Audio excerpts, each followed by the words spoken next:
Accusations have been flying in Rome as the French president says Prime Minister Scott Morrison lied about the scrapped subs deal.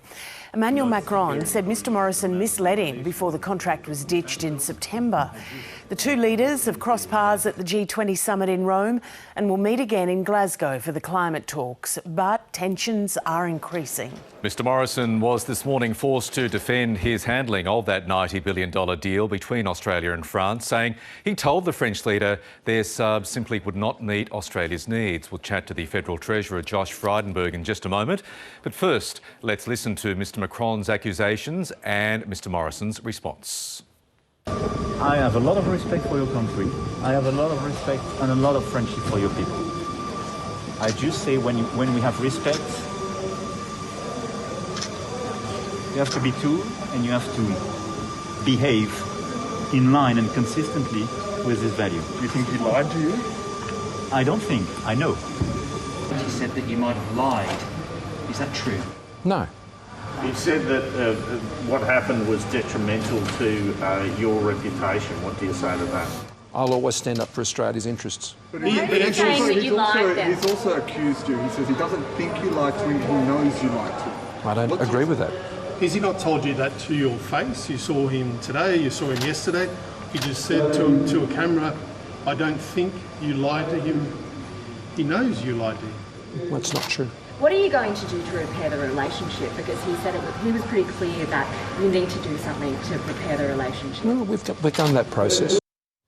Scott Morrison there speaking in Rome overnight. The Federal Treasurer Josh Frydenberg joins us now. Treasurer, good morning. Of all the accusations a world leader can make about another world leader is to accuse him or her of lying.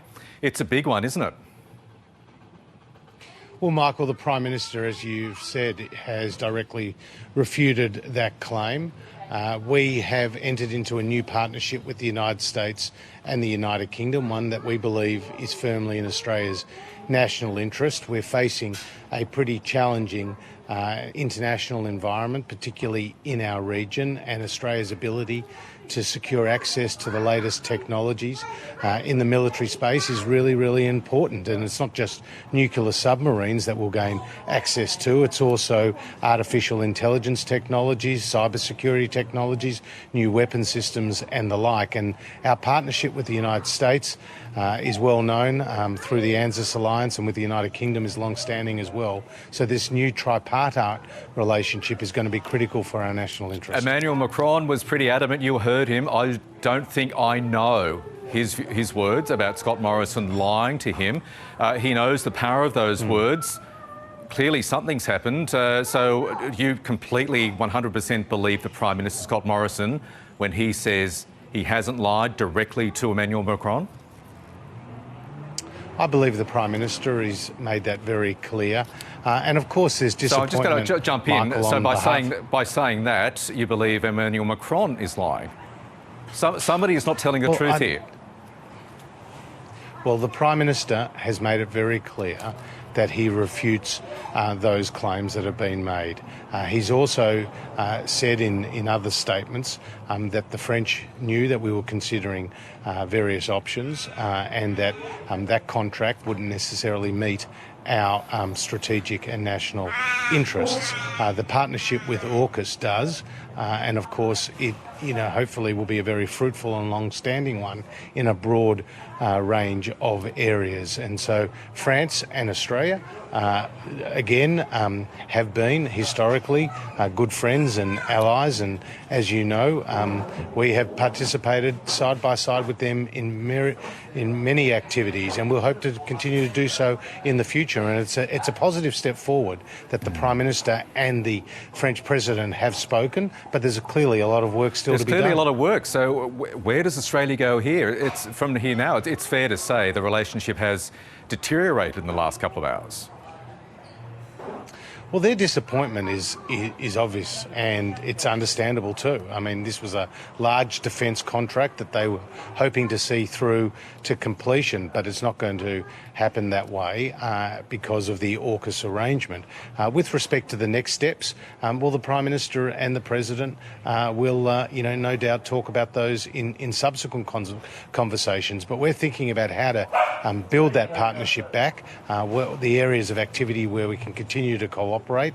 France is an important player in the Indo-Pacific, and our trading relationship is very important, worth nearly $8 billion a year. So there are opportunities for us going forward, but clearly there is real disappointment on the French side, and there's no hiding that. OK, so you think Emmanuel Macron has misunderstood the Prime Minister in his phone conversation? Again, very direct words about lying.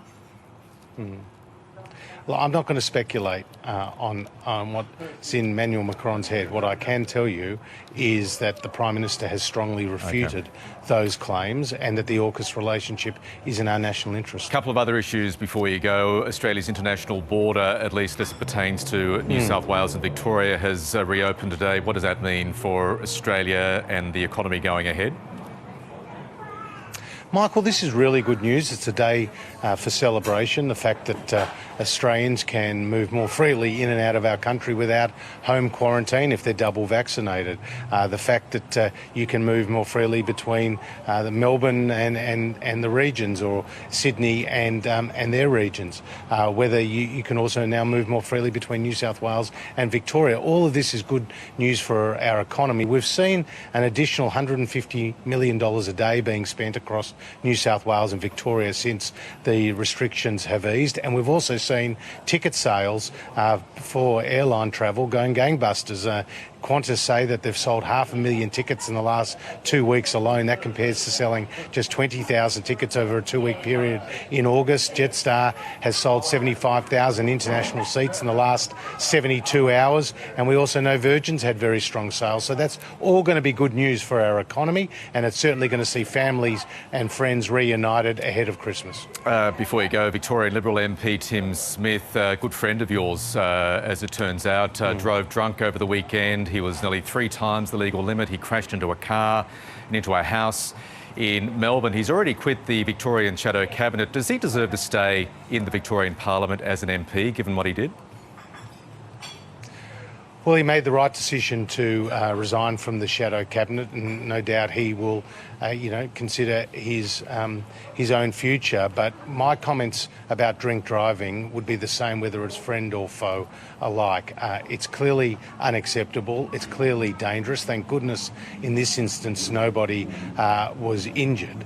But there is a very powerful lesson to everyone watching your program today. Do not get behind the wheel if you have been drinking. It endangers not just your life, it endangers others, and these events have consequences, and as we've seen, they've already had consequences for Tim Smith. Should Tim Smith be considering his future in politics?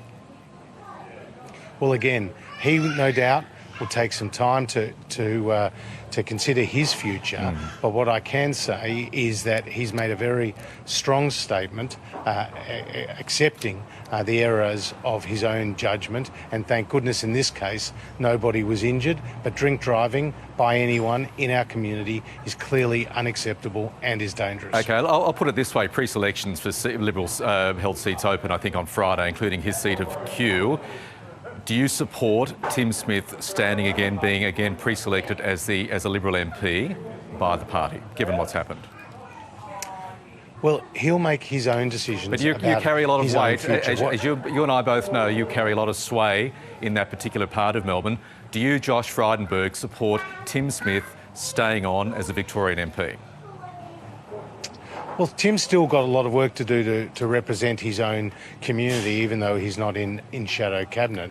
But those deliberations and those decisions are matters for him, Michael. And you don't have a personal view? Given all your very strong comments on the dangers and the hazards of drink driving, you don't have a personal view on what this means for Tim Smith's political career? Well, I've just said it. It has events like this, actions like this do have consequences, and in his own political career. It's seen him resign his position straight away from the shadow cabinet, and that was the right thing to do. And no one is condoning that conduct. It's completely unacceptable, and it's dangerous, and he's made a strong statement to that effect. But as for his future, no doubt he'll take some time to reflect on that. Would you advise him to think seriously about leaving Parliament, given what's happened? He blew nearly 3 times the legal limit. And again, my statement is the same. That is unacceptable. It's dangerous. And for anybody, whatever position they hold, whatever political party they represent, whatever their standing in the community, you shouldn't be drinking and driving. You don't get behind the wheel because if you do, you're endangering the lives of others. And Tim has put out a statement, as you know, Michael, a strong statement with respect to what it was a major error of judgment. Josh Frydenberg in Melbourne. Appreciate your time this morning. Thank you. Thank you.